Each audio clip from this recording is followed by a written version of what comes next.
नमस्कार, one India Hindi में आपका स्वागत है। मैं हूं Rahul Pandey.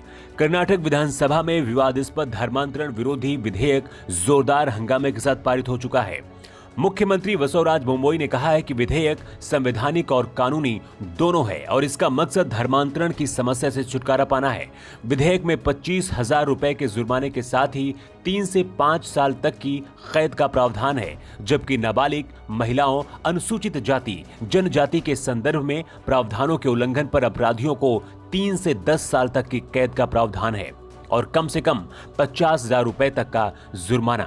This is our stand, where vulnerable section like SC, ST, OBC and poor people have been exploited through allurement and taking advantage of the situation. Therefore, we want to stop it, and it is as per the constitution, as per law, and pro people, pro vulnerable section, and we stand by it. Sir, Mr. Siddaramaiah says that it's a RSS agenda. Certainly, there is nothing to hide. But he himself has signed on the draft bill. He himself has first printed the bill in his government. So therefore, he is a part of it. In fact, in 2016, he has approved the RSS agenda. वहीं कांग्रेस ने विधेयक का भारी विरोध करते हुए कहा है कि यह जन विरोधी, अमानवीय, संविधान विरोधी और गरीब विरोधी है। कांग्रेस ने आग्रह किया है कि इसे किसी भी वजह से पारित नहीं किया जाना चाहिए और सरकार द्वारा इसे वापस लेना चाहिए।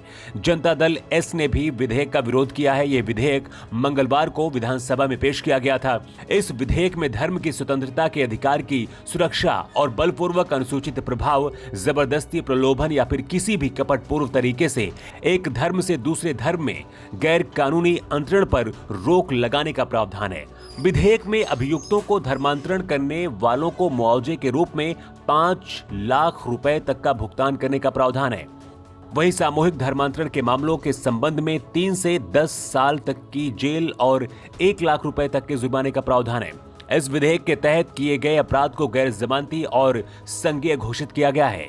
सदन ने हंगामे के बीच विधेयक को ध्वनि मत से पारित किया है। This was a much awaited bill because there was a lot of commotion, tension among various religions. To bring in more of transparency, if any conversion happens, it needs to be made very transparent, it needs to be notified, it needs to be a systematic procedure, it needs to happen. Probably this bill is facilitating that to happen and ensure that transparency and accountability has been brought in, to ensure nothing goes wrong, no misuse, not taking advantage of the situation, allurement, marriages, in various forms it was happening. It should be transparent and it is a very forward-looking bill and it is going to address many of the challenges of what has been faced by the society. Siddaramaiah alleges that it's a RSS agenda. See, RSS agenda, non-RSS agenda, when he was planning to bring this bill, did the RSS ask him to bring in this bill? This is a very forward-looking bill. Even if he claims that it is RSS bill, it's good, well and fine. If anything good can happen, it can happen through RSS. It's a good suggestion. They are for the nation building, they are for the nation, they are for this society. So probably this is really a much needed bill and this is going to create a lot of good harmony in the society. नेता प्रतिपक्ष सिद्धारमैया ने आरोप लगाया है कि इस विधेयक के पीछे आरएसएस का हाथ है। इस पर मुख्यमंत्री बसवराज बोम्मई ने जवाब दिया है और उन्होंने कहा है कि आरएसएस धर्मांतरण के खिलाफ है। ये कोई छिपी हुई बात नहीं है, ये जग जाहिर है। 2016 में कांग्रेस सरकार ने आरएसएस की नीति का अनुकरण करने के लिए अपने कार्यकाल के दौरान विधेयक की पहल क्यों की? ऐसा इसलिए क्योंकि हिमाचल प्रदेश में कांग्रेस के मुख्यमंत्री वीरभद्र सिंह इसी प्रकार का कानून लाए थे। आप इस विधेयक के एक पक्ष में हैं। वहीं बोम्मई ने कहा है कि विधेयक संवैधानिक और कानूनी दोनों है और इसका मकसद धर्मांतरण की समस्या से छुटकारा पाना है। इस खबर में फिलहाल इतना ही। ज्यादा अपडेट्स के लिए आप बने रहिए वन इंडिया हिंदी के साथ।